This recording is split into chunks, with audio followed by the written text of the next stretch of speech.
Now, as I've mentioned in my last video, this channel is not only going to be sort of for talking about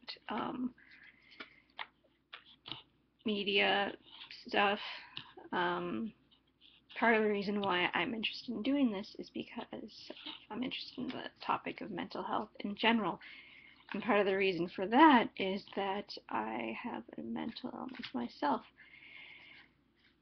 So, an aspect of this channel is going to be vlogging, and right now I think is an ideal time to do such. So, basically, I was diagnosed with bipolar disorder type 1, and been dealing with some fucked up shit lately.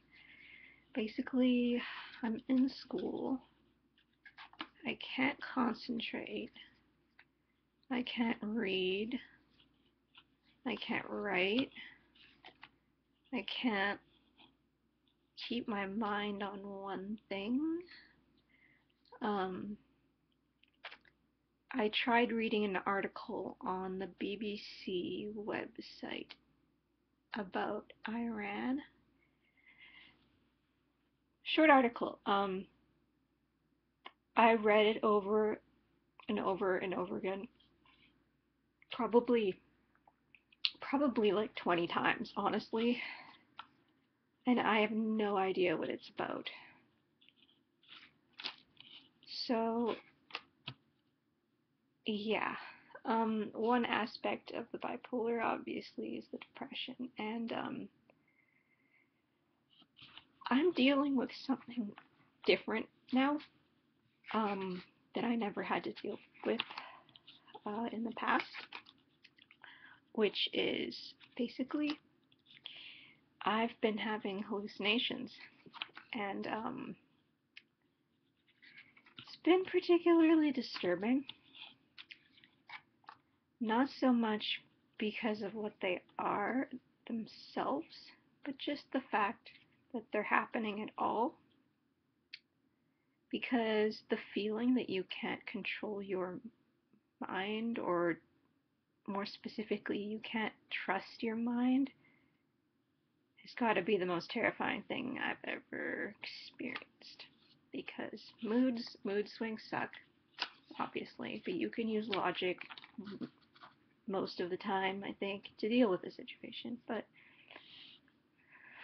when your brain is actively giving you more information, excuse me, it's hard to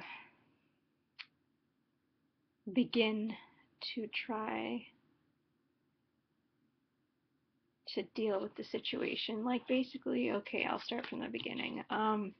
Basically, I have been having yesterday, the day before yesterday was like the first time, but basically, I thought people were doing like construction and like moving stuff around downstairs for the past few days, and finally, like yesterday, I like asked my roommate, I was like, what's going on downstairs? Like, it's getting really annoying, because it had gotten to the point where like I could hear it, obviously happening downstairs, and they were making such a ruckus that my bed was actually shaking. And so I was kind of like, come on, like, I want to sleep, right? And so I asked my roommate, I'm like, do you know what's going on downstairs?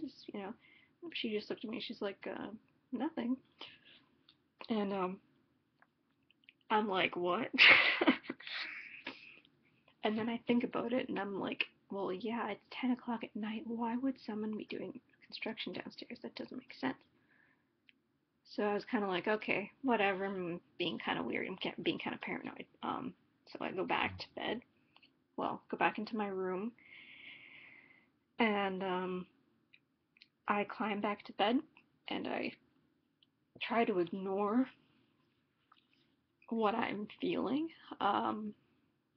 I could feel the bed kind of vibrating, and I was like, okay, this is weird. Whatever. You're thinking about it too much. And then I could feel my bed moving. Like it wasn't just vibrating; it started like moving, like someone was like grabbing it and just like pulling it. And then I was kind of like, okay, Monica, like control yourself.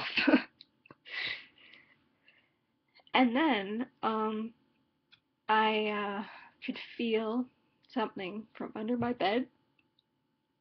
Um, it was like I felt like a hand like poking my mattress, like poking me up through the mattress, and like like poking me, like not directly, like not a finger like poking you, but like something touching the mattress, something poking the mattress, which was poking me. And so I felt it, like on my shoulder or whatever, and then it would stop, and I'd be like, oh, that's kind of annoying, and then somewhere else, and then somewhere else, and then basically there was just poking from like underneath my bed. So I look under my bed, obviously nothing's there, and so at this point, basically, I'm like, okay, this is fucked up. Um, I get up, and I go to text my friend, and I look up. Uh, there's a window on my door. I'll just show you. Maybe this. I don't know if I can do this. Hopefully that showed you. And basically, I saw a hand go past it, and like whoosh. And I was like, okay, that's a little bit weird. Maybe the tree reflected or something. Who knows? Um, and then I saw someone waving at me, like like someone wanted me to go to the door, but they wanted to hurt me, and I don't know why I knew this, but it just did. And he kept waving at me, and like I was just like, what the fuck? And then I looked at my curtains, and I'll show you my fucking curtains. Excuse the mess. It was laundry day. Yeah. Okay. I don't know if I show you, but anyway, basically, okay, so basically I saw a hand reach out and grab the curtain and pull it back a little bit and then go back. And then I was like, what the fuck? So I text my friend. I'm like, okay, stuff is happening and it's weird. Um, yeah. And she's like, okay, you shouldn't be alone tonight. This is not, this is, she's heard my crazy, okay? She's been through it all. But this is a whole other level of crazy, because this is just like not just mood crazy. This is like unwanted empirical data being put into my brain that I don't know what to do with. Crazy. And so she says she basically like tells me, she's like, you should call your counselor or go to the hospital. And of course, me being my ornery self was like, no, I'm not going to the hospital. So she didn't even try. And basically, I called my counselor. It's like the middle of the night. Obviously, she didn't answer. And so then I called what I'd never done before. I called one of those like um, crisis lines and spoke to someone. And it was incredibly helpful. I spoke to this person for several, probably, yeah, I don't know how long it was because time kind of went sideways, but um, I was able to speak with this person long enough for me to be able to finally conk out, because my body was just so fucking tired. My brain wasn't, but my mind, my body was, and talking to her allowed me to um, understand that there were certain things in my environment I should be paying attention to and certain things I should not be paying attention to, because not being able to trust your mind is like the most horrifying thing in the world, and that's what I was feeling like. So anyway, I'm gonna stop this. It's getting a little loud, a little bit loud, but I mean, I'm gonna try to keep this as honest as I can. Um, if anyone is going through something like this, my condolences. Not my condolences. Hopefully they're not dead. Um, yeah, it sucks. And yeah, I just fucking hope this is dealt with fast because it sucks. And yeah, so there is a vlog. Oh god, I don't even know.